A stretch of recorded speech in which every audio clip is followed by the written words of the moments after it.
আপনি একটা স্বপ্ন লালন করেন ইউরোপ, আমেরিকা বা জাপানে অনেক ভালো একটা ইউনিভার্সিটিতে পড়াশোনা করার। কিন্তু হঠাৎ করে আপনি জানতে পারলেন যে বিষয়টা অতটা সহজ নয় যে কোনো বিশ্বের সেরা ইউনিভার্সিটিগুলোতে স্কলারশিপ নিয়ে পড়াশোনা করা। এবং জানতে পারলেন যে ইন্ডিয়াতে আইসিসিআর স্কলারশিপ দিচ্ছে এবং এখানে আইআইটি, এনআইটি এগুলো হচ্ছে আইসিসিআর স্কলারশিপের আন্ডারে স্টুডেন্ট নেয়। তো তখন আপনার মনে একটা দ্বিধা চলে আসতে পারে। যদি আপনার একাডেমিক প্রোফাইল এবং আপনার প্রোফাইল অনেক ভালো হয়, তাহলে আপনার এই সন্দেহটা চলে আসা স্বাভাবিক। তো আমি আমার দৃষ্টিভঙ্গি থেকে এটার একটা সমাধান দেওয়ার চেষ্টা করছি। তো আপনি এই দুইটা বিষয় জাজ করবেন এটা সিদ্ধান্তটা নেওয়ার ক্ষেত্রে, যে আপনি এখনও ইউরোপ, আমেরিকা বা জাপানের বিশ্ববিদ্যালয়ের জন্য অপেক্ষা করবেন, নাকি এই সেরা যে ইনস্টিটিউটগুলোতে ইন্ডিয়ার এগুলোতেও পড়ার কথা চিন্তা করতে পারেন। তো এক্ষেত্রে আমি দুইটা বিষয় বলবো। একটা হচ্ছে আপনি যে দেশে যাচ্ছেন সেই দেশের ভাষার উপর আপনার দক্ষতা বা দখল কতটুকু আছে।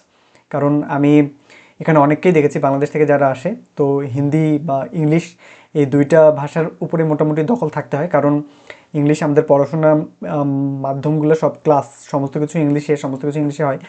তো সেটার সাথে আপনার তাল মেলানো, ইন্ডিয়ার ইংলিশ তুলনামূলক তবু স্লো আছে, তাই না? ইউরোপের ইংলিশের কথা যদি আমরা বলি, এটা বেশ ফাস্ট। তো সেটা আপনি কতটা ক্যাচ করতে পারছেন, এবং সেটা আমাদের বাংলাদেশের শিক্ষা ব্যবস্থা আসলে অনেক স্লো। তো অন্যান্য যেখানে আপনি যাচ্ছেন সেখানে শিক্ষা ব্যবস্থার সাথে তাল মিলিয়ে চলার মতো ক্যাপাবিলিটি আপনার আছে কিনা, এবং সেই দেশের ভাষার উপর আপনার দক্ষতা আছে কিনা। ইংলিশের কথাই যদি আমি বলি, তো ইংলিশে আমাদের 6.5 বা 7 এরকম আইএলস ব্যান্ড স্কোর থাকলে মোটামুটি আমরা বেশ কিছু স্কলারশিপ পেয়ে যাই, তাই না?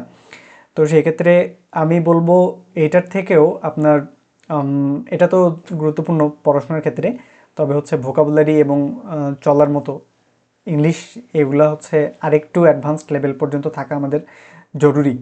অথবা যদি অন্যান্য ভাষা হয়, তো এটা আপনি তাল এটা নিজের দক্ষতা বা নিজের কতদূর পর্যন্ত আপনি এটাতে এগোনো আছেন, এটা বিবেচনা করে দেখবেন এই সিদ্ধান্তটা নেওয়ার ক্ষেত্রে। এবং দ্বিতীয়ত বলবো আমি, স্কলারশিপে আপনি কী ধরনের স্কলারশিপ পাচ্ছেন, তাই না? আমরা জানি যে বিভিন্ন ধরনের স্কলারশিপ আমরা পাই। কেউ হয়তো বা 100% স্কলারশিপ পায়, কেউ 100% স্কলারশিপও পায় না, 80% বা 70% এরকম পায়। এবং বাকিটা তাকে কোনো না কোনো একটা পার্ট টাইম জব বা কিছু একটা করে ম্যানেজ করে নিতে হয়। তো এই ক্ষেত্রগুলোতে আপনি অবশ্যই ভালো করে জেনে বুঝে সেই স্কলারশিপটাতে যাওয়ার সেই পাটা বাড়াবেন আর কি। কারণ সে যেখানে যাচ্ছেন সেখানে লাইফ এক্সপেন্স কেমন, তো সেটা মেনটেন করার জন্য আপনাকে কতটা এফোর্ট দিতে হবে, এবং সেই এফোর্টটা ম্যানেজ করার জন্য আপনি পড়াশোনাকে অনেক বেশি স্যাক্রিফাইস করতে হচ্ছে কিনা, এই বিষয়গুলো মাথায় রাখবেন।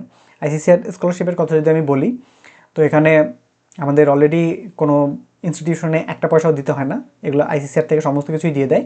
এবং বাড়তি প্রতি মাসে আমাদের ওই যে লাইভ এক্সপেন্স বেয়ার করার জন্য বাইরে যেমন পার্ট টাইম করতে হয়, এখানে পার্ট টাইম করার কোনো সুযোগ নাই।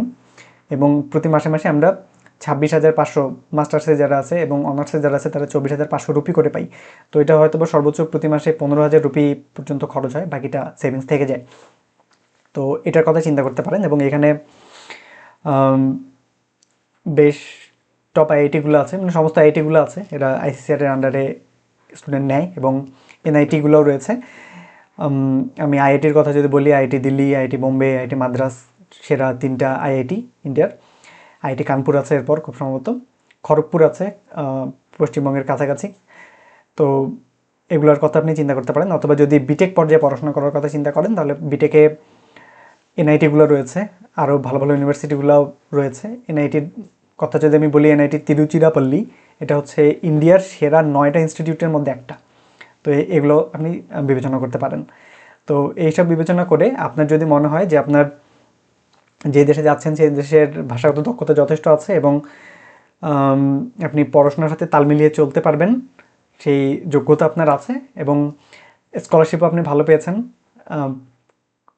একটা হচ্ছে 100% স্কলারশিপ এবং পাশাপাশি কিছু স্টাইপেন্ড, তো এই বিষয়গুলো মিলে গেলে আপনি সে দেশের সেই অপেক্ষা করতে পারেন। তবে আমি বলবো অবশ্যই এটা হচ্ছে আপনি আইসিসিআরের এটাতে আপনি অ্যাপ্লাই করে রাখেন। এটা অ্যাপ্লিকেশনের জন্য আমাদের কোনো টাকাও দিতে হয় না। এটা অনেক বেশি কঠিনও যে প্রসেসগুলো এমনও নয়, সহজ প্রসেস। এটাতে আমি আইসিসিআরে অ্যাপ্লাই করেছিলাম আমার বন্ধুর একটা কথাতে।